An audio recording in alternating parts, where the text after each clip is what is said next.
Mystère épisode 8. Alors là, on nous parle de la bête de Devonshire. Devonshire. Ok. Alors, qu'est-ce qu'on nous dit? L'hiver 1851 est rude en Angleterre, au point que la neige couvre même le comté de Cornouailles, dans l'ouest du pays. Le matin du 8 février, les habitants de la région du Devonshire bordant l'estuaire de l'Ex découvrent, avec stupéfaction et inquiétude, de longues lignes d'empreintes,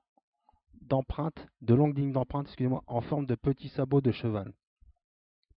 Très rapidement, ces mystérieuses empreintes d'une bête inconnue sont surnommées les marques du sabot du diable. Les mystérieuses empreintes, ces empreintes, qui mesurent 10 cm de long sur 7 de large, sont étranges et bien des égards. Ce qui frappe les innombrables témoins et éveille l'attention du public, c'est leur régularité, leur netteté et surtout le fait qu'elles soient toutes exactement alignées, comme si elles avaient été la conséquence d'un sautillement sur une seule patte. Plus troublant encore, la neige n'est pas écrasée au fond des empreintes, mais elle a purement et simplement disparu comme enlevée au fer rouge. Les traces couvrant plus de 150 km et ne semblent pas détournées par les obstacles. Ainsi, si elle s'arrête au pied d'un mur de 5 mètres de haut, c'est pour reprendre immédiatement derrière, sans laisser la moindre marque au sommet de celui-ci. Même chose d'ailleurs, avec une meule de foin. Au contraire, dans une maison, elle passe pour une conduite de drainage de seulement 15 cm de diamètre. À un endroit, elles franchissent les 3,5 km de l'estuaire de la rivière Ex. Les villageois ne tardent pas à se dire que ces traces ne correspondent à celles d'aucun animal connu. La rumeur commence à évoquer le diable. Un témoin raconte. Dans toutes les paroisses, les empreintes étaient exactement de la même taille et les pas de la même longueur. Ce visiteur mystérieux n'est généralement pas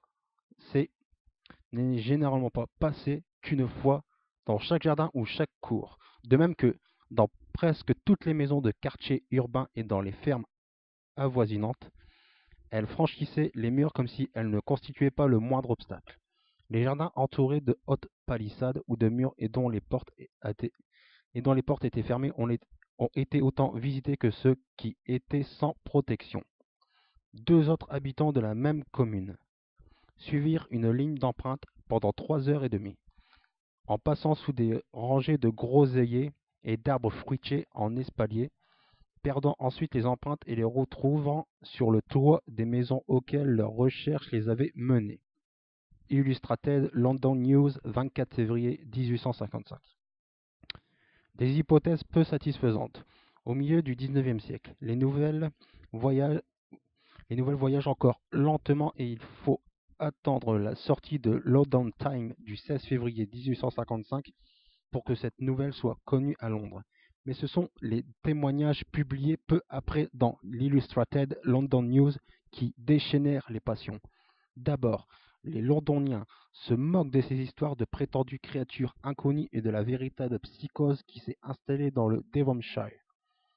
L'affaire leur semble la preuve que les provinciaux sont toujours sous l'emprise des superstitions médiévales.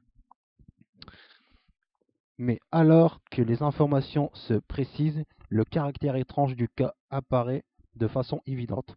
Le révélé minutieux d'un naturaliste Devonshire, Devon suggère que les traces si régulières ne peuvent provenir que d'une créature unique. Reste à découvrir quel animal visiblement de taille modeste est capable de couvrir 150 km, entre le crépuscule et l'aube dans les conditions décrites. Sir Richard Owen, célèbre paléontologue et créature du mot dinosaure, examine alors les dessins des empreintes et déclare, réponse surprenante pour un savant de son envergure, qu'elles sont le fait d'un groupe de blaireaux. Étonnant ça. D'autres suppositions, tout aussi farfelues, sont avancées. On parle de l'œuvre d'un plaisantin, d'un âne, d'un kangourou échappé d'un zoo, d'une grande outarde, de crapauds, d'un rat, de loutre et même d'un lièvre boiteux. En dehors de l'hypothèse diabolique, les habitants de la région penchent plutôt, eux, pour celle de l'âne. surtout à cause de la forme des empreintes.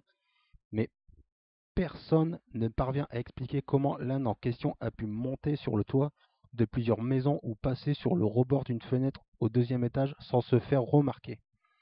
Les mois s'écoulant et la bête ne se manifestant plus, l'affaire cesse de faire la une de la presse. Seuls les spécialistes et amateurs de curiosité demeurent intrigués aujourd'hui encore par ce surprenant mystère. Ils ne croient pas en effet à la thèse le plus souvent retenue d'une supercherie. Aucune tentative d'explication faisant intervenir un seul phénomène physique ou météorologique n'est acceptable, dans la même mesure où les traces présentent toutes les caractéristiques de la piste habituelle d'un animal doté de sabots. À ceci près, toutefois, qu'il aurait été unijambiste et doué d'étonnants talents d'acrobate. Comment s'étonner, alors que presque un siècle et demi plus tard, certains y voient toujours l'œuvre du diable en personne. Voilà.